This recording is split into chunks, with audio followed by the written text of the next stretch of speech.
मंगलम सर्वमंगलमांगल्यम सर्वकल्याणकारकम प्रधानं सर्वधर्माणां जैनं जयतु शासनं जैनं जयतु शासनं।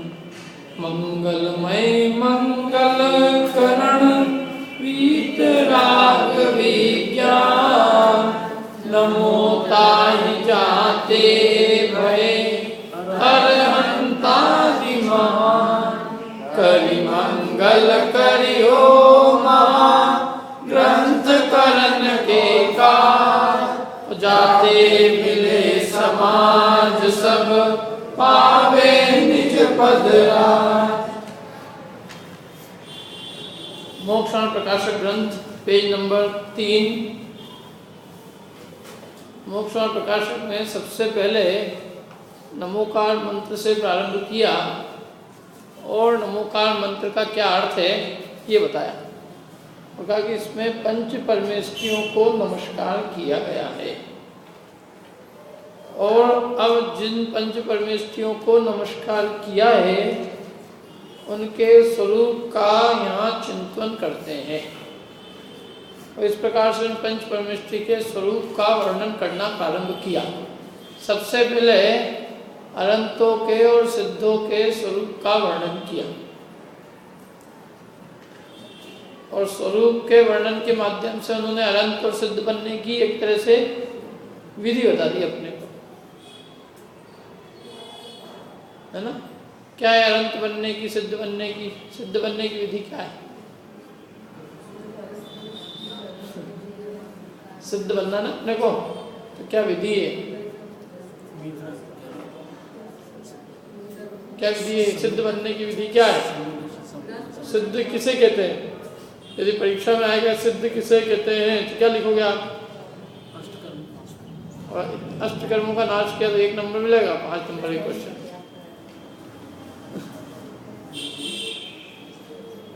बताओ, चलो शशांक बताओ। हाँ, फिर अनंत बनने की विधि क्या है?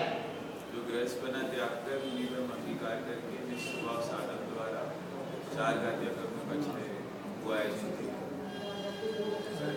फिर वही बात पिछली बार भी छूट गई थी, इधर फिर छोड़ दी गई। अनंत चतुष्टय रूप जो मेन चीज है वो ये है, यहाँ तक आना अपने को। 4 घातीय कर्मों का क्षय करके क्या प्रकट हुआ? अनंत चतुष्टय। अनंत चतुष्टय रूप विराजमान हुए, वे अनंत है। इसके बाद की बताओ, चलो कौन बताएगा इसको? इसके बाद क्या और लोगों से पूछ। हाँ बताओ, चलो भाभी। नहीं, शुरू से नहीं, अनंत बनने के बाद से है। फिर कुछ समय बाद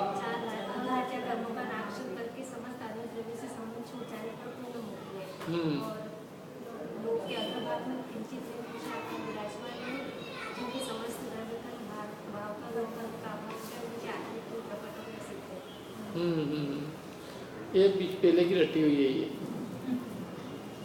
भाग 3। द्रव्य कर्म, भाव कर्म, नो कर्म के नाम ही कहाँ है? यहाँ देखो कहाँ है इसमें नाम? कुछ काल पीछे ये है ना, देखो कुछ काल पीछे 4 आघाती कर्मों के भी भस्म होने पर औदारिक शरीर को भी छोड़कर ऊर्ध्वगमन स्वभाव से लोक के अग्रभाग में जाकर विराजमान हुए। ये कहाँ है? देखो, द्रव्य कर्म का नाम क्या है? भाव कर्म का नाम है, द्रव्य कर्म नो कर्म का नाम है क्या?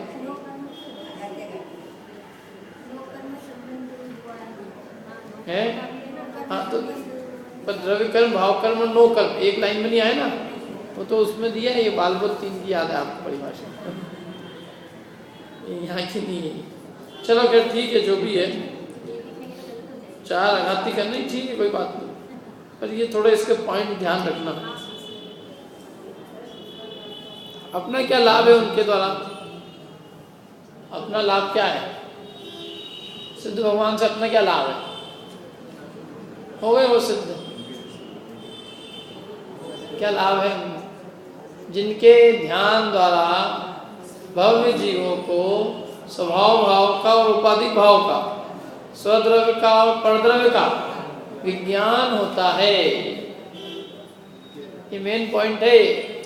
हमारा लाभ ये है कि उनके ध्यान द्वारा, उनके स्वरूप का ध्यान करने से हमें स्वद्रव्य और परद्रव्य का भेद विज्ञान उत्पन्न होता है। क्योंकि सिद्ध भगवान माने शुद्धात्मा, तो उनके स्वरूप का ध्यान करने से, उनका चिंतन करने से देह और आत्मा का भेद विज्ञान जागृत होता है। सिद्ध भगवान कैसे हैं? अमूर्तिक आत्मा। तो मैं भी कैसा हूं? मैं भी अमूर्तिक आत्मा। जिस प्रकार उनके देह आदि का संबंध नहीं है, उसी प्रकार मेरे भी नहीं। जिस प्रकार उनके मूल आदेश भाव का संबंध नहीं है, उसी प्रकार मेरे भी नहीं। तो स्वद्रव्य परद्रव्य माने देह आत्मा का, और औपाधिक भाव स्वभाव भाव माने रागादि भाव और ज्ञानादि भाव का वेद विज्ञान होता है, जिसके द्वारा उन सिद्धों के समान स्वयं होने का साधन होता है। और कैसे में साधने योग्य जो शुद्ध स्वरूप, उसको दर्शाने को प्रतिबिंब के समान है। जो अपना शुद्ध स्वरूप है उसको दर्शाने के लिए किसके समान है? प्रतिबिंब के समान, दर्पण के समान है। और कृतकृत्य हो गए हैं और ऐसे ही अनंत काल पर्यंत रहते हैं। ऐसे निष्पन्न हुए सिद्ध भगवान को हमारा नमस्कार। इसमें अपने को लाभ दो तीन है। एक तो जिनके ध्यान द्वारा भौतिक जीवों को स्वद्रव्य का, परद्रव्य का, स्वभाव भाव का और उपाधिक भाव का वेद विज्ञान होता है, एक लाभ। और जिनके और जो है जो शुद्ध स्वरूप है उसको दर्शाने के लिए प्रतिबिंब के समान। तो अपना शुद्ध स्वरूप देखना हो तो सिद्ध भगवान को देखेंगे तो हमें अपना निज शुद्ध स्वरूप उनसे दिखाई देगा। समझ में आई बात?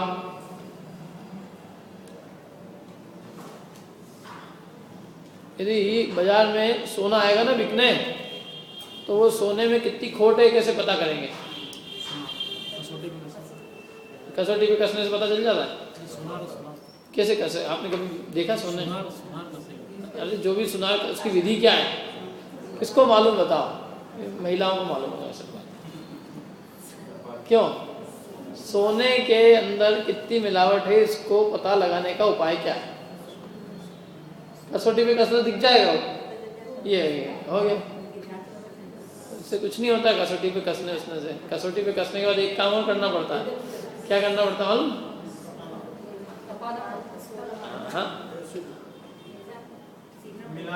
हाँ, किससे मिलान करना पड़ता है?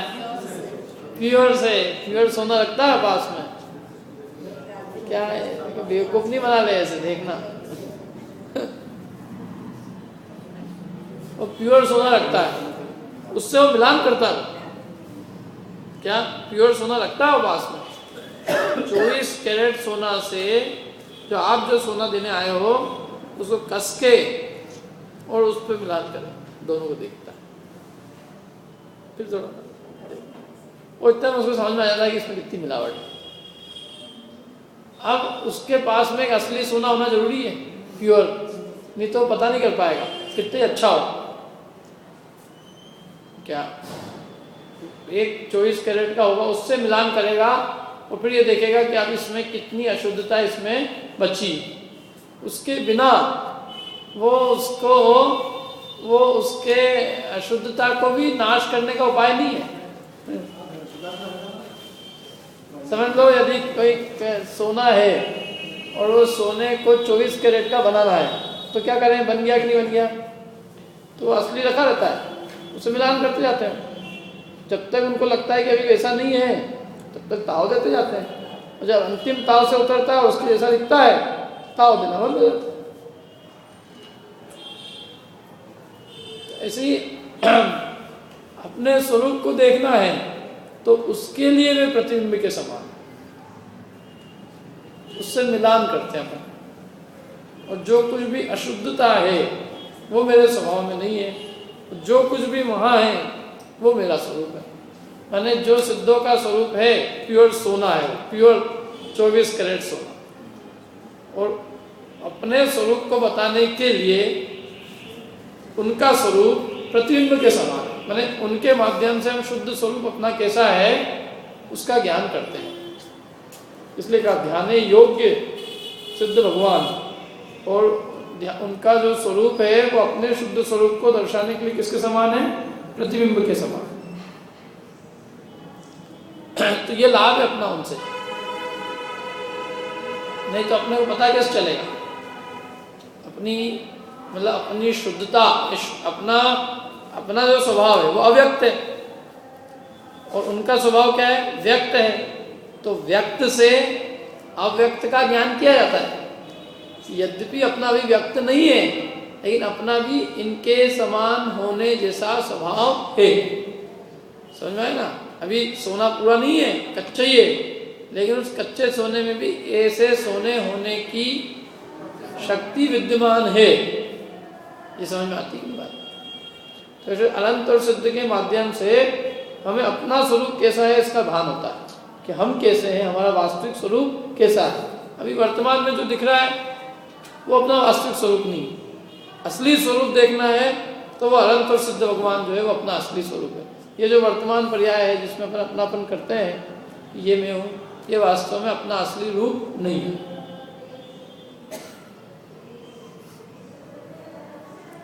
समझ में है ना? न ऊपर से मतलब कहीं से भी कहीं तक जो अपना वास्तविक स्वरूप है वो वास्तविक स्वरूप तो अनंत और सिद्ध के समान है। तो उस वास्तविक शुद्ध स्वरूप को दर्शाने के लिए सिद्ध भगवान क्या है? प्रतिबिंब के समान। जैसे दर्पण में देखते ही हमें अपना चेहरा दिखता है, ऐसे सिद्ध भगवान में हमें अपना स्वरूप दिखाई देता है, हमें अपने स्वरूप के दर्शन होते हैं। ये उनसे लाभ है। अनंत भगवान से भी यही लाभ क्या? हमारे शुद्ध स्वरूप को दर्शाने के लिए प्रतिबिंब के समान। हमें अपनी पहचान नहीं, हम जो पर्याय जो अपनी अवस्था है वर्तमान, जो भी मनुष्य रूप अवस्था, पुरुष स्त्री जो भी है, बालक युवा वृद्ध रूप, अपन उसी अवस्था को अपनी वास्तविक अवस्था मानते हैं कि यही मेरी अवस्था, यही मेरा स्वरूप है।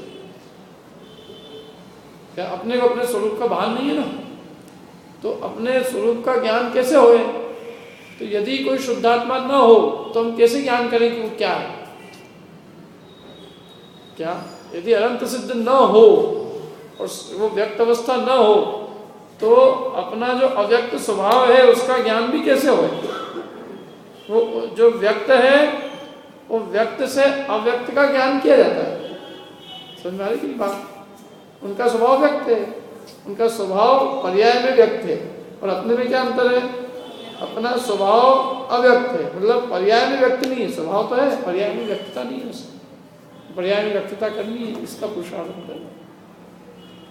अब देखो आज अपना नया टॉपिक चालू होता है। अब आचार्य उपाध्याय साधु के स्वरूप का अवलोकन करते हैं।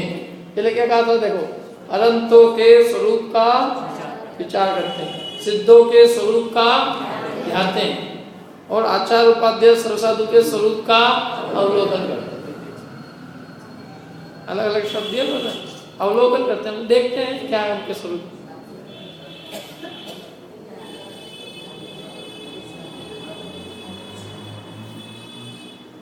पहले सामान्य जनरल, फिर स्पेसिफिक। जनरल माने आचार्य उपाध्याय सर्वसाधु का सामान्य स्वरूप, तीनों में कॉमन रूप से माने समान रूप से पाई जाने वाली विशेषताएं, चाहे वे आचार्य हो, चाहे उपाध्याय हो, चाहे सर्वसाधु, जो तीनों में समान रूप से विशेषताएं पाई जाती है, पहले उनका वर्णन करेंगे कि ये कोई भी हो, क्योंकि वो सबसे पहले आचार्य, आचार्य बाद में, सबसे पहले वो क्या है? साधु। उपाध्याय बाद में, पहले क्या है? साधु। सर्वसाधु तो साधु है। तो जो साधु पद की योग्य विशेषताएं वो तीनों में कॉमन। इसलिए मुनिराज का सामान्य स्वरूप है यहाँ पे कि मुनिराज का सामान्य स्वरूप क्या है। पंच परमेष्ठी के स्वरूप का विचार कर रहे हैं ना अपन। सबसे पहले अनंत का स्वरूप विचार किया, सिद्ध का, अब किसका आएगा? आचार्य, उपाध्याय और सर्वसाधु। और अभी सामान्य बताएंगे तीनों का और फिर एक एक का अलग। ये सिगड़ी नहीं होता है ना, सिगड़ी सबका नहीं होता है, सबका नहीं होता तो लोग देख लग जाते क्या, अच्छा इनका भी है, इनका भी है, इनका, तीनों खुश हो जाते हैं नाम लेके। रमेश को भी कहना वो भी आया, सुरेश को भी कहना वो भी आया और नरेश को भी कह देना तो खुश। सबको आना है, सबको आना है तो सबको आने में खुश नहीं। तो अलग अलग भी बताएंगे सबका, सबका इकट्ठा एक साथ ही नहीं करेंगे पूरा। देखो अब इसमें एक एक पॉइंट जोरदार है। सबसे पहला, जो विरागी होकर, काहे से विरागी होकर? देखो वैराग्य तो अपने को ही बहुत उत्पन्न होता है जब क्या है कोई आदमी उसमें जाता है ना शमशान यात्रा में, शमशान यात्रा शव यात्रा में। अब तो खैर थोड़ी स्थिति बदल गई, लोग अब तो वहीं मोबाइल फ़ोन में बात करते करते जाते हैं।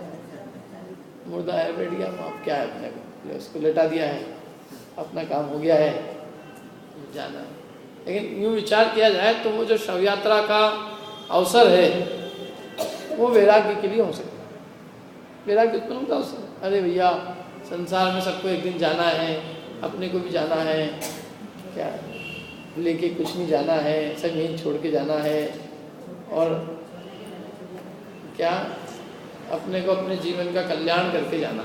ऐसा उस समय कुछ समय के लिए विचार उत्पन्न होता है यदि कोई विचार करे तो। परंतु वो वैराग्य जो है वो शमशानिया वैराग्य कब तक है, जब तक नहाए नहीं है तब तक।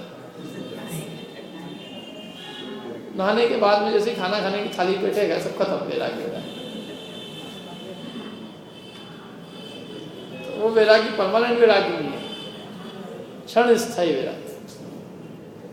तो ये जो वैराग्य है ये परमानेंट वैराग्य है, मैंने क्षण स्थायी नहीं है।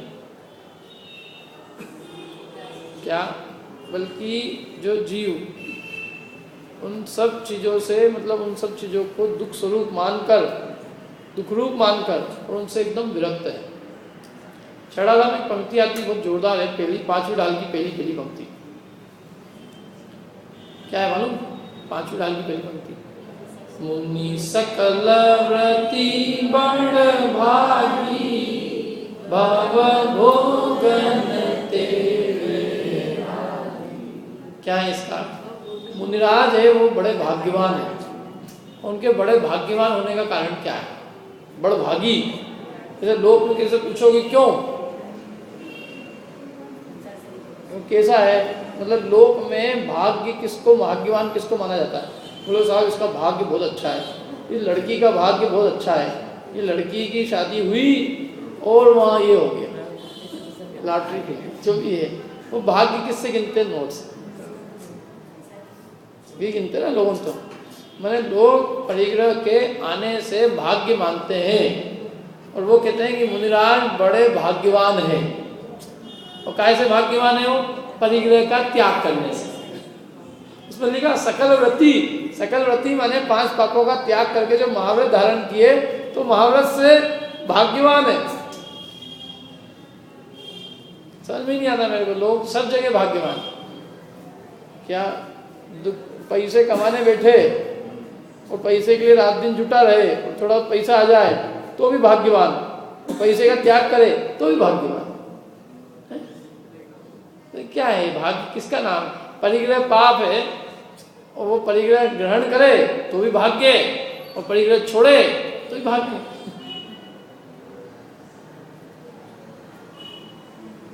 तो क्या है भाग्य? धनवान होने में भाग्य है कि धन के प्रति, धन का त्याग कर, धन के मतलब अपन बात करेंगे आगे वैराग्य कि परिग्रह का त्याग करने में भाग्य। भाग्य किसमें? एक परिग्रह के साथ बहुत चक्कर है, सबसे बड़ा चक्कर यही है कि बाकी के जो 4 पाप है वो अपने को स्पष्ट दिखते हो पाप है, लेकिन हिंसा कोई करे तो पापी, झूठ बोले पापी, चोरी करे, दूसरे के घर में सेंध लगा घुस जाए चोरी करे पापी, दूसरे का धन हरण करे, परिस्थिति सेवन करे पापी, और परिग्रह खूब हो तो अरे कितने पुण्यात्मा है कहता किसी को पापी। क्या यहाँ तो धर्म रत्न मिल रहे हैं, तुम पापी की बात कर रहे हो?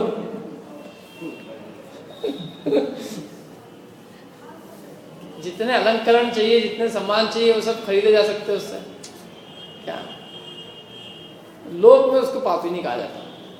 लोक में उसको क्या कहते हैं? लोग बहुत पुण्यात्मा हैं, भाग्यात्मा हैं, और ज़्यादा होगा तो धर्म रत्न धर्मात्मा है। ये इसी लौकिक की ऐसी व्यवस्था है। क्या है?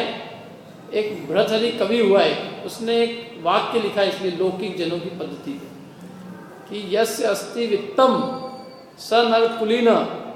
जहाँ वित्त है वो नर कुलीन है, माने कुलीन कहा जाता है। स नर पंडित, वही नर पंडित है। स गुणज्ञ, वही गुणों का ज्ञाता है। क्या सर्वे गुणा कांचनम आश्रयंती, बोले सारे गुण जो है वो कंचन के आश्रय से बसते हैं। ये नीति का वाक्य है, और ये नीति का वाक्य बिल्कुल सटीक लिखा है उसने। क्या 1 घंटा समझ लो अपनी यहाँ प्रवचन देवे, 1 घंटा का 10 दिन ही प्रवचन दो 10 लक्षण के अंदर, तो हो सकता है पंडित जी के लिए 5 मिनट की ताली भी नहीं मिलेगी। और 10 दिन बाद एक कोई सेठिया आए और वो जेब में से कागज निकाले और अपनी टूटी फूटी भाषा में वो बोले वो कागज से कि मैं यहाँ की समाज को 5 लाख रुपए की घोषणा करता हूँ, बस। फिर देखो आप सारी तालियां बज पड़ेगी। और जो जितनी उपमाएं नहीं मिल सकती, जितनी उपमाओं की कमी पड़ जाएगी, सारी सभा का मजमा बदल जाएगा और अब सबके सब वो सेठ जी के गुणगान गाएंगे। भगवान के गीत कम गाएंगे एक बार, भगवान तो कहाँ आजकल दिखते हैं, क्या भगवान तो पीछे जाते हैं वो सारे क्या, तो वो ये लौकिक में ऐसी पद्धति है देखने में। जितनी उपमाएं हैं, मतलब गुणज्ञ पंडित सारी की सारी वो धनवान को देते हैं। तो उसका कारण क्या है? तो उसका कारण ये है कि इसका जो वृक्ष, ये जो है ना, हिंसा झूठ चोरी कुशील, इसका जो बीज है वो बीज पाप रूप है, और परिग्रह का बीज पाप नहीं है, परिग्रह का बीज पुण्य है। हिंसा झूठ चोरी कुशील का बीज भी पाप है, और परिग्रह का बीज पाप ना होकर परिग्रह का बीज तो पुण्य है, क्योंकि परिग्रह आया तो पुण्य के उदय से। पूर्व में संतोष किया था, तो संतोष भावना भाई, मतलब संतोष रखा था धन में, अल्प आरंभ किया था, और उसके फल में ये प्राप्त हुआ, ये तो पक्की है। लोभ से नहीं मिल रहा है, ये संतोष परिणामों से आ रहा है। पूर्व का अल्प आरंभ परिणामों से आ रहा है, तो इसमें है तो वो परिणाम निमित्त, तो प्रशंसा तो उसकी है वास्तव में। अब वर्तमान के अंदर क्या स्थिति है कि वर्तमान में तो जैसे भाव करेगा वो, यदि लोभ करेगा तो परिग्रह उस लोभ से नहीं आएगा, परिग्रह आया है वो तो कैसे आया है? पूर्व के संतोष परिणाम से। तो प्रशंसा उसकी की जाती है, वर्तमान की नहीं। किसकी है? वो पहले का जो बीज है, पहले जो संतोष का परिणाम किया है उसकी प्रशंसा है। अब वर्तमान में इसकी स्थिति क्या है? परिग्रह वर्तमान में क्या है? चलो पहले पुण्य का उदय, पहले अपन ने पुण्य बांधा था, उस पुण्य का उदय है वर्तमान में। लेकिन अभी की पोजीशन क्या? अभी वो परिग्रह पुण्य है कि पाप? तो परिग्रह तो पाप ही है, लेकिन फिर भी उस परिग्रह को भी भला कह दिया जाता है। कब? यदि वो परोपकार में लगे तो। यदि वो अपने भोगने में लगे तो उससे पाप भी बंद होगा, और यदि वही परिग्रह अपने भोगने में न लगकर परोपकार में लगे अथवा उस परिग्रह का त्याग ही कर दे तो वो पुण्य बंध का कारण है। इसलिए ये परिग्रह ऐसा है जिसका बीज तो अच्छा है, वृक्ष ऐसा है कि जिसको खाए, मतलब वृक्ष के फलों को खाए तो मरे, और उस वृक्ष के फलों को यदि बो दे तो बहुत अच्छे अच्छे मीठे मीठे फल आए। ऐसे इसका स्वभाव है। क्या? इसलिए उसमें पूजन में भी लिखा है, बहु धन बुराहू, धन तो बुरा ही है पक्के में। तो एक जन ने कहा बहु भी तो लिखा है, बहु बहुत बुरा है, थोड़ा बहुत तो अच्छा है। मैंने कहा वो तो पूजन काल में और पंक्ति के हिसाब से लिखा, और बहुत हो या थोड़ा हो, धन तो बुरा ही है। भला कहिए, भला कहा जाता है, तो भला कहिए कब कहा जाता है? लीन पर उपकार सो, यदि परोपकार में लगे तो, और परोपकार में नहीं लगे तो बुरा ही है। 3 गति है उसकी। सबसे खतरनाक संचय, संचय कर करके मर जाए, ब्याज जोड़ जोड़ के खुद भी नहीं भोग पाए, उसका फल सबसे खतरनाक। उससे कम खतरनाक ये है कि स्वयं भोग ले, खुद ने तो भोगा कम से कम, इतनी तीव्र आसक्ति नहीं है। और उससे अच्छा ये है कि वो उसका वो दान में लगा दे, मतलब परोपकार में लगा दे। और उससे भी उत्कृष्ट ये है कि उसको ग्रहण ही नहीं करे। लेकिन किसी के उदय हो, समझ लो पुण्य का उदय हो और उसके आई है, तो उसको क्या कहें वे ठीक है, यदि है उसके पास में तो वो परोपकार में लगे तो पुण्य बंध का कारण है, और यदि वो अपने भोग में लगेगी तो नियम से पाप बंध का कारण है। ये इसकी व्यवस्था है। अपने आप में परिग्रह जो है वो स्वयं तो खोटा ही है, लेकिन फिर भी उसके फल रूप से उसका उपयोग क्या किया जीवन में, उसके कारण से यदि वो परोपकार में लगे तो पुण्य बंध का कारण बन सकता है। इसलिए उसको इतना बुरापन नहीं कहते, मतलब लोक में उसको जो है इसलिए उसकी निंदा नहीं की जाती। कम से कम अब उसने जैसे भी जो भी भाव हुए उसके, लेकिन उससे कम से कम कोई परोपकार का काम तो हुआ ना, उसने अपने भोग में तो नहीं लगाया क्या। इसलिए आगे और पीछे को देख के इसकी थोड़ी बहुत इसको अलग से स्टेटस मिला हुआ है। बाकी है तो वो अपने आप में बुरा इसलिए क्योंकि उसको जो है ना उसकी चिंता वो दुख का कारण है। इसके पहले कहा परिग्रह चिंता दुख ही मानो। परिग्रह है वो चिंता है और दुख है। चिंता से भी खतरनाक है चिंता। क्यों? क्योंकि चिता मुर्दे को जलाती है और चिंता जिंदे को जलाती है। तो परिग्रह की चिंता ऐसी है, जीते व्यक्ति को खा जाती है, इसलिए इसको बहुत बुरा कहा है। परिग्रह चिंता दुख ही मानो, ये दुख ही है। फांस भी है, इतनी सी फांस तनक सी थाले, चाह लंगोटी की दुख भाले। इतनी सी तनक सी, जैसे तनक सी फांस भी होती है तो वो शरीर को दुखी करके रखती है, पीड़ा देके रखती है ना, जरा सी फांस भी लगी हो। इतनी सी फांस है, लेकिन इतनी सी फांस भी चैन नहीं लेती। आँख में जरा सा तिनका घुस गया हो, चित्त शांत नहीं बैठता, निरंतर व्याकुल रहता है। जैसे लंगोटी की भी चाह हो, जरा सी लंगोटी की, तो चित्त निराकुल नहीं होता, निरंतर दुखी रहता है। इसलिए सब बात थी। तो इसलिए वो मुनिराज को बड़ा भाग्यवान जो कहा उन्होंने, तो परिग्रह के त्याग से कहा कि काय से बड़े भाग्यवान है, परिग्रह के त्याग से। इसलिए लोक में ये बहुत स्थूल का कहना है लोगों का कि ये जो है ये बहुत भाग्यवान है। क्यों भाग्यवान है? क्योंकि बहुत पैसा है। अरे पैसे होने से भाग्यवान हो तो सारे मुनिराज अभागे हैं, अनंत सिद्ध अभागे हैं। जबकि छैड़ाला कह रही है मुनि सकल व्रति बड़ भागी, क्योंकि बड़े भाग्यवान। देखो जिनवाणी जो है ना, जिनवाणी पुण्य के उदय से किसी को भाग्यवान नहीं कहती, परमार्थ से। जिनवाणी पुण्य के उदय वाले को पुण्यवान नहीं कहती। जिनवाणी किसको कहती है? पुण्यवान, पुण्य के भाव वालों। किसको? पुण्य के भाव है जिसके तो वो पुण्यवान है, और पाप के भाव है तो पापवान है। पुण्य रूप भाव है तो पुण्यात्मा, पाप रूप भाव है तो पापात्मा, और धर्म रूप भाव है तो धर्मात्मा। पाप के उदय से वो पुण्यात्मा नहीं है, पाप के उदय से पापात्मा नहीं है, पुण्य के उदय से पुण्यात्मा नहीं, बल्कि पाप भाव और पुण्य भाव से वो पापात्मा और पुण्यात्मा।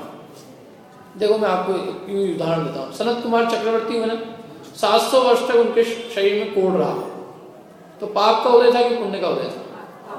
पाप का उदय था ना, कि पुण्य के उदय से कोढ़ हुआ था? पाप के उदय से। लेकिन फिर भी वो धर्मात्मा के धर्मात्मा ही रहे उस समय। पुण्यात्मा धर्मात्मा यही विशेषण दिया उनको, कहीं भी ये नहीं कहा पापात्मा। वो कोई वेश्या है, चोर डाकू है, भले ही पुण्य के उदय, धन है तो पुण्य का उदय एक अपेक्षा से, लेकिन वो पुण्यात्मा कही जाती, पापात्मा कही जाती, पापात्मा। तो भाव से असल में इसलिए कहा कि मुनिराज जो है वो बड़े भाग्यवान हैं, क्योंकि उनके भाव धर्म रूप है। वो देखो एक और कारण है, एक तो ये हुआ ना, एक तो वो सकल व्रती है, इससे बड़े भाग्यवान। और दूसरी पंक्ति और इसकी आदि वाली जो पंक्ति और बहुत जोरदार है, भव भोगन ते वेरागी, ये बहुत जोरदार पंक्ति। वे भव और भोगों से अत्यंत विरक्त है। भव मतलब संसार, संसार से अत्यंत विरक्त चित्त है। संसार से जिनका चित्त थका हुआ है, थक चुका है।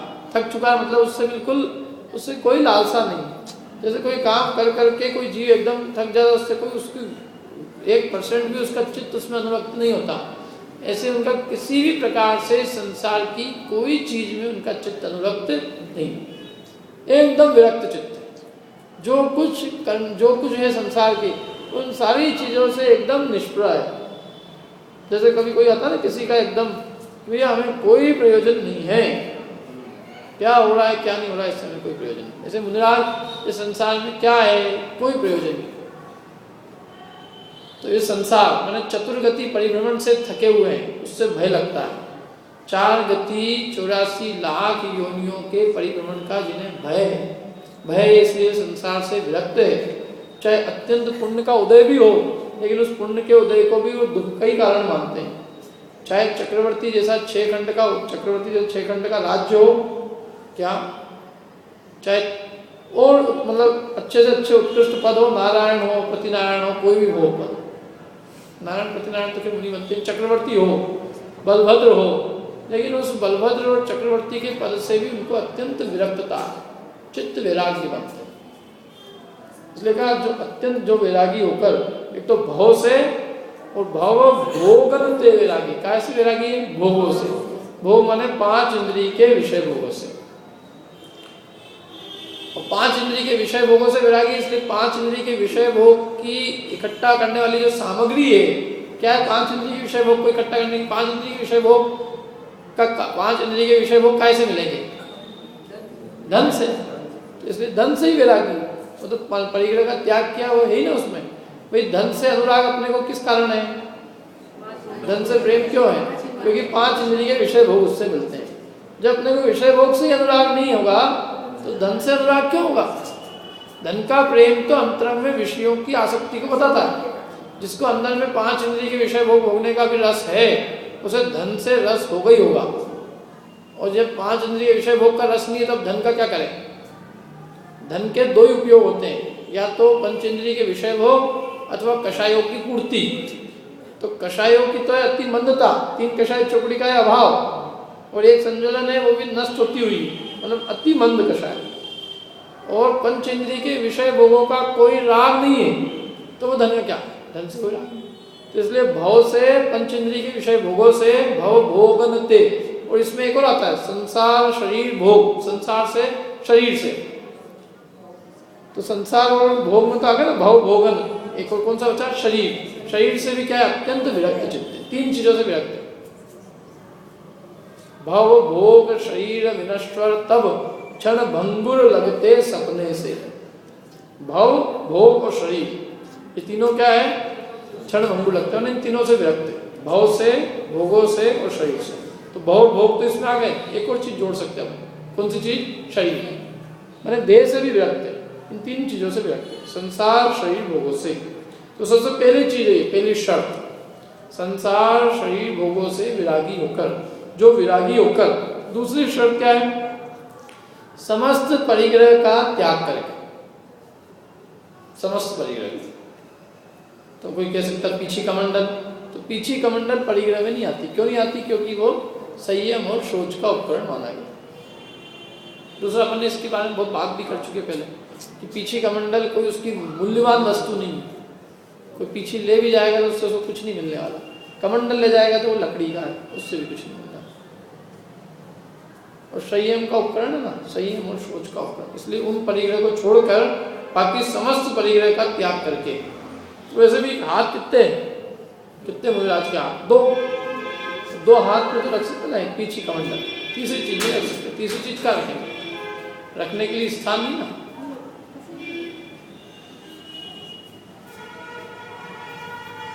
क्या यदि किसी को देवे, समझ लो तीसरी चीज रखनी हो, या किसी को कोई दे भी दे, समझ लो अपन कमंडल दे दो, पीछे दे दो, तो वो व्यक्ति के पराधीन में ना, वो व्यक्ति नहीं आया समय पे, पीछे समय पे नहीं आई, कमंडल नहीं आई, तो उस जगह का जो मार्जन करना है, तो मार्जन करने के लिए उसकी वेट करो, इंतजार करो। तो वो इसलिए बिल्कुल अपने हाथों में है पूरी स्वतंत्रता, ये सारी चीज हमारे खुद के पास है। और तीसरी कोई चीज रखने की जगह हाथ, 2 हाथ ही है। जेब तो है नहीं, जेब हो तो अपन जेब में यहाँ नोट दबा लो, यहाँ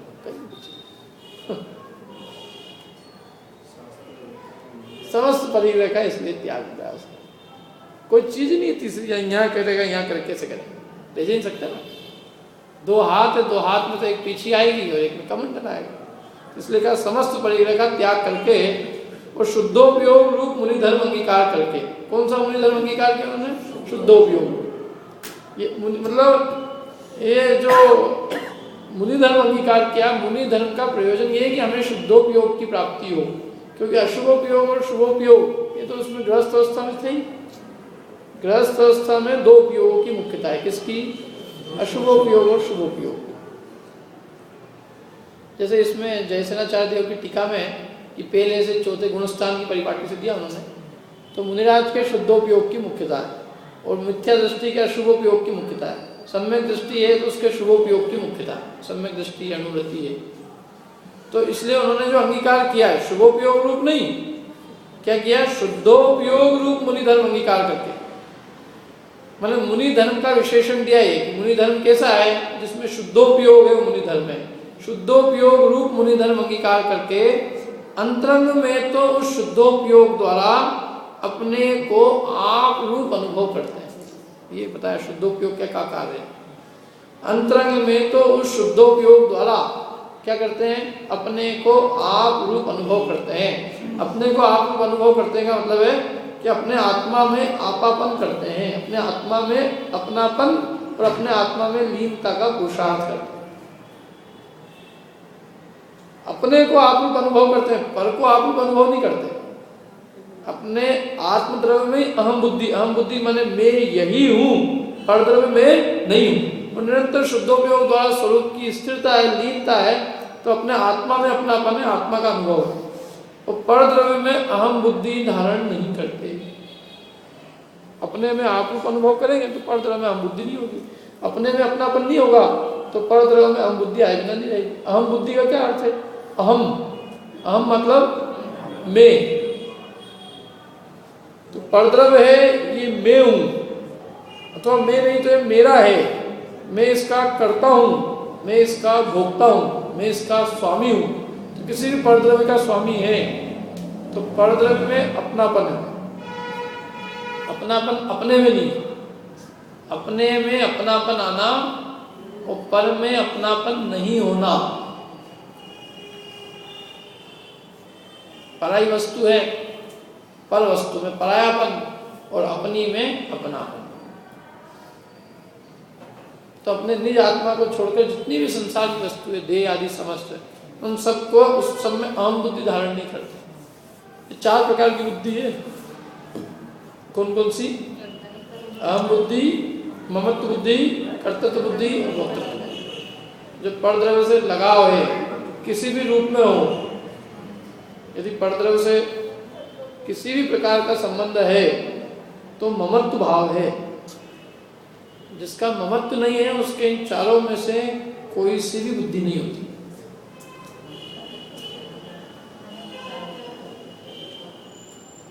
नास्ति सर्वोपि संबंध परद्रव्य आत्म तत्वयो। नास्ति सर्वोपि संबंध माने सारे संबंधों का अभाव है। किसमें? परद्रव्य आत्म तत्वयो, परद्रव्य में और आत्म तत्व में सारे संबंधों का अभाव है। संबंध कौन कौन से? एकत्व संबंध, ममत्व, कर्तृत्व, भोक्तृत्व। क्या? ये मैं हूँ, ये मेरा है, ये मैं इसका कर्ता हूँ, मैं इसका भोक्ता हूँ। अपना कर्ता भोक्ता ना होकर पर का कर्ता भोक्ता बनता है तो परद्रव्य से संबंध जोड़ता है किसी भी रूप में। परद्रव्य में नहीं तो मैं उसका कर्ता सी, किसी भी रूप में उससे अपना कनेक्शन होना चाहिए। और वो कहते हैं कि कनेक्शन केवल अपने से होना चाहिए, अपने में अपनापन अनुभव करे। परद्रव्य में रंच मात्र कोई बुद्धि धारण न करे। अहम बुद्धि, ममत्व बुद्धि, कर्तृत्व बुद्धि, भोक्तृत्व बुद्धि कोई बुद्धि धारण नहीं करे। तो अपने ज्ञानाधिक स्वभाव को ही अपना मानते हैं, अन्य किसी को अपना नहीं मानते। मैंने क्रोधाधिक विभाव भाव को अपना नहीं मानते, जो ज्ञान स्वभाव है उसको अपना मानते हैं। क्रोध, मान, माया, लोभ ये परिणाम का अभाव नहीं हुआ है, होते हैं लेकिन होते हुए को जानते हैं, उसको अपना स्वभाव नहीं मानते। जैसे बीमारी होती है शरीर में, लेकिन उस बीमारी को अपन शरीर का स्वभाव नहीं मानते। उस बीमारी को जानते हैं कि बीमारी हो गई, विकार उत्पन्न हुआ है। ऐसे चैतन्य में राग आदि विकारी भाव उत्पन्न हुए हैं, लेकिन ये चैतन्य का स्वभाव नहीं है। स्वभाव तो क्या है कि ज्ञानाधिक है वो मेरा स्वभाव, ज्ञान दर्शन रूप जो स्वभाव है उसको अपना मानते हैं। पर भाव में ममत्व नहीं करते, ये जो पर भाव है मोह राग द्वेष के भाव, इसे ममत्व नहीं करते। तथा जो परद्रव्य वह उनके स्वभाव ज्ञान में प्रतिभाषित होते हैं, कितनी बढ़िया पंक्ति है। जो परद्रव्य, उन परद्रव्य के स्वभाव, जो भी परद्रव्य पुद्गल द्रव्य है उसका स्पर्श रसगंध वर्ण रूप स्वभाव, विष्टा है अथवा भोजन है, कोई भी वस्तु है संसार के अंदर, जो भी पुद्गल रूप कोई भी वस्तु है उस पुद्गल का स्वभाव स्पर्श रसगंध वर्ण रूप स्वभाव, तो उनके स्वभाव ज्ञान में प्रतिभाषित होते हैं, ज्ञान झलकते हैं।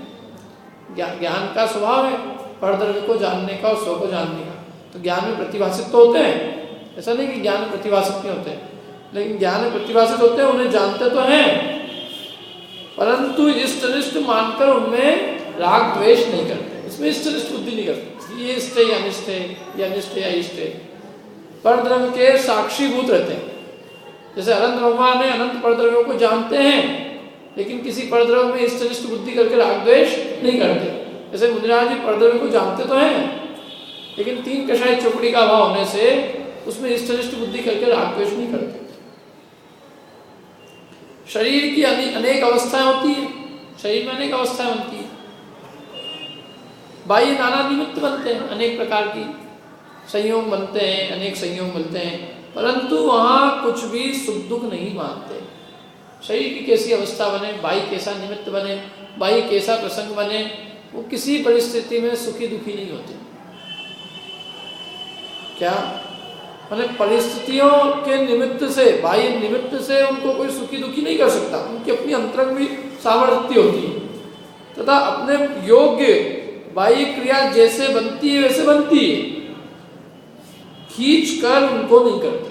मैंने जो भी उनके योग्य व्रताधिक है, तपस्रण है, जो तपस्रण उपवास है, तो जो उनसे बनती है, जैसी बनती है ऐसी बनती है। क्या मैंने उपयोग को साधना है, तो अपने उपयोग के साधने के लिए जितनी उनकी अवस्था है, जितनी उनकी सामर्थ्य है, पुरुषार्थ है, वैसी उसके अनुसार शरीर की योग्य जो बनती है, अनशन बनता है तो बन जाएगा। उपवास है तो उपवास बन जाएगा, तो खींच के नहीं करते। शरीर मतलब उनका उद्देश्य शरीर का दमन नहीं है, उनका उद्देश्य इच्छाओं का निरोध है। समझ में आए ना? क्या शरीर को नहीं सुखाना है, इच्छाओं को सुखाना है। यदि शरीर सूख रहा है और इच्छा नहीं सूखी, इच्छा सूखी कि नहीं सूखी, तो वो इच्छा सूखी कि नहीं सूखी उसके पता करने के लिए जैसे मुनिराज ने उपवास किया, देह यदि शिथिल होती जाने और धर्म कार्यों में शिथिलता जाने तो आहार के लिए निकलेंगे, वो योग्य आहार आदि ग्रहण करेंगे। और यदि आहार लेने के बाद प्रमाद आदि लगे तो आहार में कटौती करेंगे। क्या इतना तक आता है कि मुनिराज ने उपवास किया, जैसे 1 महीने का उपवास किया, पाड़ने के लिए निकले और जरा सा अंदर लिया और आ गए वापस से। क्यों आ गए वापस से? कि भैया जिस इच्छा को हमने दबाने, जिस इच्छा के नाश के लिए हमने एकाग्र किया था, उपवास किया था, वो इच्छा समाप्त हुई कि नहीं हुई? क्या उसको देखना है ना कि वो इच्छा मरी कि नहीं मरी अभी तक। तो देह को सुखाने का लक्ष्य नहीं है, मैंने देह की शिथिलता के निमित्त से यदि धर्म कार्यों में शिथिलता होती जाने तो आहार आदि ग्रहण करेंगे, और यदि देह के प्रमाद से जाने की आहार आदि ग्रहण करने से प्रमाद होता जाने तो आहार में कटौती करेंगे। मूल काम उनका जो है वो अपने आत्म साधना का है, और वो जैसे जो जितने कार्य करते हैं, जो भी उपवास आदि एकासन आदि करे, जो भी वो सब में मूल उद्देश्य जो है कि अपनी इच्छाओं का निरोध हुआ कि नहीं हुआ, अंतरंग में वो जो भोजन आदि की इच्छा है वो इच्छा समाप्त हुई कि नहीं हुई। देह कमजोर होना, देह को कमजोर करना ये लक्ष्य नहीं है, बल्कि इच्छाओं को अभाव करना वो उनके जीवन का उद्देश्य। तो बाह्य में नाना निमित्त बनते हैं, पर एक अपने योग्य बाह्य क्रिया जैसे बनती है, खींच कर उनको नहीं करते। खींच के मतलब कि जैसे असमय में मृत्यु हो जाए, उन्हें न इतना कर्कश आचरण आचरते हैं कि जिस कर्कश आचरण से अकाल मतलब असमय में मृत्यु हो जाए, और न इतना मृदु आचरण आचरते हैं कि उसमें संयम का विघात हो जाए। इसलिए बराबर मध्यम। समझ में आ रही की बात? अति कर्कश आचरण मतलब अति कठोर आचरण, तो उससे देह का विघात हो जाए, और अति मृदु आचरण तो संयम का विघात हो जाए। इसलिए न अति मृदु और न अति कर्कश आचरण, खींच कर नहीं करते, सीधी सी बात। तथा अपने उपयोग को बहुत नहीं भ्रमाते। ये तो पहले तो देह की बात करी, अब करें अपने उपयोग को बहुत नहीं भ्रमाते। अपने उपयोग को अपने में स्थिर करने का निरंतर पुरुषार्थ करते हैं। उनका उपयोग दो ही जगह है, एक अपने में और एक जिनवानी में, तीसरे से कोई प्रयोजन नहीं। ये सबसे विरक्त चित्त है। संसार के सारे पदार्थ से विरक्त होकर एकमात्र उद्देश्य क्या है? अपने निज आत्म कल्याण का। संसार से थका चित्त है ना, और निरंतर वीतरागता की वृद्धि कैसे हो? तो अपने उपयोग को इधर उधर नहीं लगाते, कि उपयोग इधर उधर लगने में सबसे बड़ी हानि है। देह की हानि नहीं है। सबसे बड़ी हानि यदि जिंदगी में कुछ है तो अपने उपयोग बिगड़ने में है। उपयोग बिगड़ा मतलब सब कुछ गया। देह बिगड़ी और उपयोग नहीं बिगड़ा तो कुछ नहीं गया। अपने देह में कुछ भी बाहर में कुछ प्रतिकूलता आई, कुछ भी हो, लेकिन अपना उपयोग जरा सा भी नहीं बिगड़े। उपयोग बराबर धर्म ध्यान में जैसा का तैसा बना रहे। चित्त में जरा भी विकलता उत्पन्न न हो, परिणामों में रंच मात्र भी राग द्वेष प्रवृत्ति न हो, तो क्या नुकसान हुआ? कुछ नहीं। और अपना उपयोग बिगड़ गया, कुछ भी नहीं है, कोई प्रतिकूलता नहीं, सब कुछ अनुकूल है, लेकिन उपयोग ही बिगड़ गया तो सबसे बड़ा नुकसान। इसलिए उपयोग की सावधानी सबसे बड़ी सावधानी। और यही कारण है कि मुनिराज जंगल में रहना पसंद करते हैं, क्योंकि नगर के अंदर आएंगे तो उपयोग की बर्बादी होने का चांस ज़्यादा है। जंगल में उपयोग बर्बाद नहीं होगा। जंगल में यदि कुछ होगा भी तो देह का नुकसान होगा। जानवर खाएंगे तो किसको खाएंगे? शरीर को। और आदमी खाएगा तो किसको खाएगा? उपयोग को, भेजे को खाएगा। अब यूं ही देखो, मच्छर काट रहा होगा तो कोई इतनी बहुत बड़ा नहीं होएगा, और कोई आदमी अपने को आके जो है बिल्कुल व्यर्थ के विकल्पों की बात करने चालू कर दे तो क्या होगा? चित्त बिगड़ जाता है। अपन स्वाध्याय कर रहे हैं, मच्छर आ भी गए तो चल ठीक, कोई बात नहीं, पढ़ रहे हैं अपन आराम से, हो सकता है काट भी रहा हो, पता भी नहीं चल रहा, इतना नुकसान नहीं करता मच्छर। डांस भी आ जाए, मच्छर आ जाए, मैं तो कहता हूँ जिसका उपयोग इसमें लगा है उसको सांप भी काट जाता हो सकता है पता नहीं चले, यदि उपयोग लगा है इसमें। लेकिन आदमी बैठ जाए और 5 मिनट बातें करने लग जाए, अरे यहाँ क्या पढ़ रहे हो तुम? यहाँ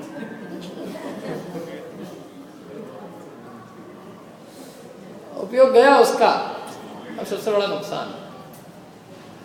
इसलिए उपयोग को स्थिर रखना बहुत बड़ा पुरुषार्थ। इसलिए मुनिराज अपने उपयोग को बहुत नहीं रवाना। क्या ये संगति बहुत बड़ी खतरनाक, संगति बिगाड़ भी कर सकती है और सुधार भी कर सकती है। और देखो मुनिराज के लिए गृहस्थ की संगति करने में कोई लाभ नहीं। गृहस्थ को लाभ हो सकता है, लेकिन मुनिराज को कोई लाभ नहीं। क्यों नहीं है? क्योंकि उससे निम्न है, असंयमी, उससे उनको क्या प्रेरणा मिलेगी? मतलब असंयम की, विषय कषाय की, नेतागिरी की, राग द्वेष की, कषाय की, इसके अलावा कोई चर्चा ही नहीं रहेगी। वो अपने प्रपंच में, अपने झगड़े में उनको उलझाए बिना रहेगी 100%। या तो चंदा इकट्ठा करवाएगा, या अपने कोई पंचायती झगड़े होंगे उससे निपटाएगा, या कोई ना कोई कषाय के काम में उनको फंसाएगा। क्या ये आदमी से ज्यादा खतरनाक कोई जानवर ही नहीं संसार में? क्या अच्छे को उलझा दे वो? इसलिए इसकी संगति बहुत खतरनाक है। उपयोग भ्रमने का अवसर है इसमें। बात होएगी, चित होएगी तो उपयोग भ्रमेगा ही। देखो जो जहां से आएगा वहां की बात करेगा। अपन दिन भर व्यापार व्यवसाय में लगे रहते हैं, तो बात भी करेंगे, थोड़ी सी देर अपने समझ लो भी स्वाध्याय हो गया, सब कुछ खत्म, और अपने को थोड़ा रिलैक्स हुआ तो अपन काय की बात चालू करने की, व्यापार करने की चालू करेंगे। भाई क्या बेचने का है, क्या खरीदने का है, क्या बढ़ रहा है, क्या घट रहा है, यही बात करेंगे। वो तो जो अंदर में खून में जो उसके चलेगा 24 घंटे, वो आए बिना नहीं रहेगा। थोड़ी सी उसको छूट दो 5 मिनट भी, बस निकल जाएगा उसके अंदर से। क्या तो वो तो दिन भर इसी में लगा है ना, तो उसको जरा छूट दी, उसको थोड़ा भी यदि धर्म का लक्ष्य नहीं है तो वो इसकी बात करे बिना रहेगा ही नहीं। 100% आएगी बात, और वो आएगी और वो अपना उपयोग रखेगा। देखो एक चीज है कि ये विषय कषाय से उपयोग हटाना कठिन है, कठिन इस अपेक्षा से अपने संस्कार नहीं हट जाए तो वो सरल है, लेकिन नहीं हटे तो थोड़ा कठिन है। कठिन इसलिए दुर्लभ का, दुर्लभ इसलिए कहा क्योंकि लोगों को ये इसके संस्कार बहुत पड़े हुए हैं। तो इसमें क्या है, इसमें संस्कार जाना बहुत सरल है, इसके अंदर उपयोग जाना बहुत सरल है। इसलिए उपयोग को सब ओर से हटाकर और अपना चित्त इसमें केंद्रित कर देना वो पुरुषार्थ का काम है। और वो हो गया वो पुरुषार्थ, फिर उसको निरंतर टिकाए रखना कि ये इधर उधर जाए नहीं, ये गया और वापस नुकसान होगा। तो जो वैराग्य उनके है वो वैराग्य निरंतर बढ़ता रहे और वैराग्य टिका रहे, उसके लिए जरूरी है कि वो चित्त इसमें लगा रहे। चित्त उपयोग जाएगा तो उपयोग के भ्रमने पर, चित्त के मतलब उपयोग के भ्रमने पर अपना वो असली नुकसान होगा। इसलिए कहा अपने उपयोग को बहुत नहीं रहना दे, क्या हो रहा है क्या नहीं हो रहा है तुम जानो, तुम्हारा काम है। हमें क्या प्रयोजन, ये सीखना है समझना है तो समझ लो, बाकी संसार में किसकी क्या है प्रपंच में कोई मतलब नहीं। इसलिए कहा अपने उपयोग को बहुत नहीं भ्रमाते हैं, उदासीन होकर निश्चल वृत्ति को धारण करते हैं। क्या एकदम उदासीन, मैंने जगत से एकदम उदासीन है। वन जंगल के अंदर अनेक चीजें होती है, होती कि नहीं होती, कोई है, कोई जानवर है, कोई किसी खा रहा है, कुछ कर रहा है, कर रहा है, लेकिन कुछ प्रयोजन नहीं है। मतलब सामने दिखती हो चीज, मुनिराज की दिखे तो क्या करे उसको। ऐसे जंगल के अंदर, ऐसे शहर के अंदर, गांव में कहीं कुछ दिख रहा हो, दिख रहा है देख, उससे उदासीन रहते हैं क्योंकि ये कार्य अपना नहीं। क्या एकदम जगत के प्रपंच से उदासीन होकर निश्चल वृत्ति को धारण करते हैं, मतलब अपने चित्त की वृत्ति एकदम निश्चल होती है, अपने चित्त की उपयोग को इतना ही भ्रमने की अवसर नहीं देते। उदासीन होकर जगत के सारे उदासीन होकर निश्चल वृत्ति को धारण करते हैं तथा कदाचित मंद राग के उदय से शुभोपयोग भी होता है। 3 कषाय चौकड़ी के अभाव में भी 1 कषाय चौकड़ी बची, तो 1 कषाय चौकड़ी का भी मंद उदय है, तीव्र उदय नहीं। संजुलन कषाय के जो निषेक है, जो ऊपर के निषेक है, तो 3 कषाय चौकड़ी के अभाव होने पर उनका तो उदय है नहीं। जो देशघाती निषेक है उनका उदय है, तो उनके निषेकों का उदय होने से शुभ राग होता है, मंद राग है, मैंने कषाय का अति मंद उदय, और मंद उदय होने से मंद राग, और मंद राग होने से शुभोपयोग भी होता है। सरलता शुद्धोपयोग में रहे तो केवल ज्ञान हो जाए, शुभोपयोग भी होता है। उससे क्या करते हैं, उससे जो शुद्धोपयोग के बाह्य साधन है उनमें अनुराग करते हैं। माने वो जो शुभोपयोग है, उस शुभोपयोग से क्या करते हैं, उससे जो शुद्धोपयोग के बाहर के साधन है, माने जिनसे शुद्धोपयोग की प्राप्ति हो सके, उनमें अनुराग करते हैं। जैसे देव, शास्त्र, गुरु है कि नहीं, जिन धर्म है, तो ये शुद्धोपयोग के साधन, तपस्रण है, व्रताधिक है, व्रताधिक तो फिर धारण की ही है, मैंने जो भी चीज जो उनके शुद्धोपयोग की साधन है उसमें अनुराग करते हैं। क्योंकि शुभ राग भी अनेक जाति का, क्या वो उस जाति के शुभ राग में, उस जाति के शुभ राग का साधन करेंगे जो उनके लिए शुद्धोपयोग का निमित्त बने। शुद्धोपयोग का जिससे साधन हो, बाह्य साधन, उसमें अनुराग करते हैं, उसमें प्रेम है, उसकी प्रीति है, और वो प्रीति राग है, वो प्रीति राग है और वो शुभोपयोग है। मैंने जो शुद्धोपयोग के बाह्य साधन है उनकी जो प्रीति है, उस प्रीति का नाम क्या है, शुभोपयोग। समझ में आया? मुनिराज के शुभोपयोग की परिभाषा क्या, शुद्धोपयोग के साधनों की प्रीति इज इक्वल टू मुनिराज का शुभोपयोग। गृहस्थ का शुभोपयोग लग, गृहस्थ के शुभोपयोग तो वो अशुभोपयोग से जितना बच जाए वो इसका शुभोपयोग है। देव पूजा, गुरुपासना, स्वाध्याय, संयम, तप, दान, 6 कार्य मिली, 6 कार्य, तो पाप से बचा ना, पाप से बचने उसकी उपलब्धि है। लेकिन मुनिराज की पाप से बचना कोई उपलब्धि नहीं है। मुनिराज के लिए शुद्धोपयोग के जो साधन है उनमें अनुराग, और शुद्धोपयोग के साधनों में अनुराग, वही उपलब्धि नहीं, उपलब्धि है शुद्धोपयोग की। लेकिन शुद्धोपयोग की प्राप्ति जिससे होती है, ऐसे बाह्य साधनों में उनका अनुराग हुए बिना रहता नहीं। जब शुद्धोपयोग में नहीं रहते हैं तो शुद्धोपयोग के साधनों में अनुराग करते हैं, उन शुद्धोपयोग के साधनों से शुद्धोपयोग की प्राप्ति करते हैं, उसको साधन बना के। जो शुद्धोपयोग के बाह्य साधन में अनुराग करते हैं, उनमें अनुराग करते हैं, परंतु उस राग भाव को हे जानकर दूर करना चाहते हैं। किस राग भाव को? वो जो शुद्धोपयोग के साधन का अनुराग है, वो अनुराग को नहीं रखना चाहते हैं। वो अनुराग काय के लिए है? शुद्धोपयोग के लिए। अनुराग के लिए नहीं है, अनुराग शुद्धोपयोग की प्राप्ति के लिए। तो इसलिए शुद्धोपयोग के बाह्य साधन है, उनमें अनुराग करते हैं, परंतु राग भाव को हे जानकर, हे मतलब छोड़ने योग्य जानकर दूर करना चाहते हैं। तथा तीव्र कषाय के उदय का अभाव होने से हिंसादि रूप अशुभोपयोग परिणति का तो अस्तित्व ही नहीं रहा है। अशुभोपयोग तो बहुत दूर की बात है, अशुभोपयोग रूप परिणति का तो अस्तित्व ही नहीं रहा। माने 3 प्रकार की परिणति होती है। देखो, अशुभोपयोग, शुभोपयोग और शुद्धोपयोग। तो अशुभोपयोग का तो अस्तित्व ही नहीं है, अस्तित्व है शुभोपयोग का और शुद्धोपयोग का। और शुभोपयोग का भी जो अस्तित्व है, शुभोपयोग शुद्धोपयोग के बाह्य साधन के रूप, माने जो शुद्धोपयोग के बाह्य साधन उनमें जो अनुराग है उस जाति का शुभोपयोग है ना। ये 3 हो गए। अब 3 परिणाम है। देखो, मोह, राग और द्वेष। इनमें मोह क्या है? अशुभोपयोग है कि शुभ? अशुभ है कि शुभ है? मोह। मोह शुभ और अशुभ 2 प्रकार का हो सकता है कि मोह एक ही होता है? दो कैसे हो सकता? मोह तो ही नहीं कहते उसको। मोह मतलब परवस्तु को अपना मानना, तो परवस्तु को अपना मानना मोह है, तो ये तो अशुभ ही है ना। इसमें शुभ क्या है? अब राग पे लाओ, राग के पहले अपन द्वेष समझते हैं। द्वेष के 2 भेद हो सकते हैं, शुभ और अशुभ। द्वेष भी अशुभ ही है। एक राग अकेला है, इसके 2 भेद होते हैं, शुभ राग। इसलिए मुनिराज के मोह और द्वेष का तो अस्तित्व ही नहीं है, एक राग का अस्तित्व है, क्योंकि शुभोपयोग है ना। तो एक राग का अस्तित्व है। राग भी कौन सा वाला?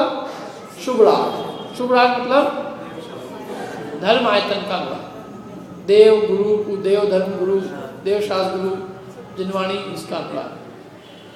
अशुभोपयोग तो है ही नहीं। अशुभोपयोग है ही नहीं मतलब किसी प्रकार का द्वेष बुद्धि नहीं, मोह नहीं है। मोह और द्वेष परिणाम तो है ही नहीं। पंचेंद्रिय के विषयों का राग नहीं है, क्या? परिग्रह आदि के प्रति राग नहीं। माने जो अशुभोपयोग, अशुभ राग है उसका अभाव है, द्वेष का अभाव है, मोह का अभाव है। शुभ राग है। क्यों है उनके अशुभ उपयोग का अभाव? क्योंकि तीव्र कषाय के उदय का अभाव होने से। 3 कषाय चोपड़ी का अभाव। 3 कषाय चोपड़ी का अभाव किसको कहते हैं? अनंतानुबंधी अप्रत्याख्यानावरण, अप्रत्याख्यान। जो संजुलन है उसके भी जो सर्वघाती निषेक है उसका उदय नहीं है। संजुलन के देशघाती स्पर्धों का उदय होता है। तो इसलिए तीव्र कषाय का तो उदय नहीं है। तीव्र कषाय के उदय का अभाव होने से हिंसा आदि रूप जो अशुभोपयोग परिणति, हिंसा, झूठ, चोरी, कुशी, परिग्रह, पंचपाप रूप अशुभोपयोग परिणति, उसका तो अस्तित्व ही नहीं रहा है। वो तो कहाँ है पता ही नहीं। तथा ऐसी अंतरंग अवस्था होने पर, ये तो अंतर की अवस्था बताई, ऐसी अंतरंग अवस्था होने पर बाहर कैसे हुए? बाह्य दिगंबर सौम्य मुद्राधारी हुए हैं। नियम है, जिनकी ऐसी अंतरंग दशा होगी उनकी बाह्य मुद्रा दिगंबर ही होगी। दिगंबर होगी, सौम्य मुद्राधारी।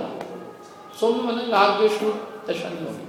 जैसे अनंत भगवान की प्रतिमा है, उसका दर्शन अपने को किन में होगा? मुनिराज की मुद्रा, सौम्य मुद्राधारी। ठीक है।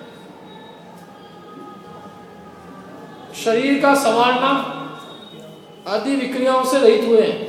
शरीर का संवारना वगैरह, जैसे दाढ़ी बड़ी बना ली बनना, शरीर का संवारना ही, बाल बनाना, दाढ़ी बनाना, अथवा कोई भी चीज को संवारना, पीछे का मंडल संवारना, तो इन सब विक्रियाओं से क्या है? रहित हुए। शरीर का संवारना आदि विक्रियाओं से रहित हुए हैं। वन खंड आदि में वास करते हैं। वन खंड माने वन का खंड टुकड़ा है, तो वन के खंड आदि में वास करते हैं। 28 मूल गुणों का अखंडित पालन करते हैं। अखंडित खंड नहीं पड़ता उसमें, अक्षुण्ण रूप से किसी प्रकार का कोई उसमें खंड न हो, कोई मूल गुण में ब्रेक न लगे। मतलब कोई मूल गुण जो है उस मूल गुण का अभाव न हो, उस मूल गुण में कोई दोष न लगे, उस मूल गुण का खंड न हो। इस प्रकार से 28 मूल गुणों का अखंडित पालन करते हैं, 22 परिश्रयों को सहन करते हैं, जीतते हैं 22 परिश्रय, 12 प्रकार के तपों को आदरते हैं। अरे 22 परिश्रय कौन से हैं? अपन ने पढ़े थे।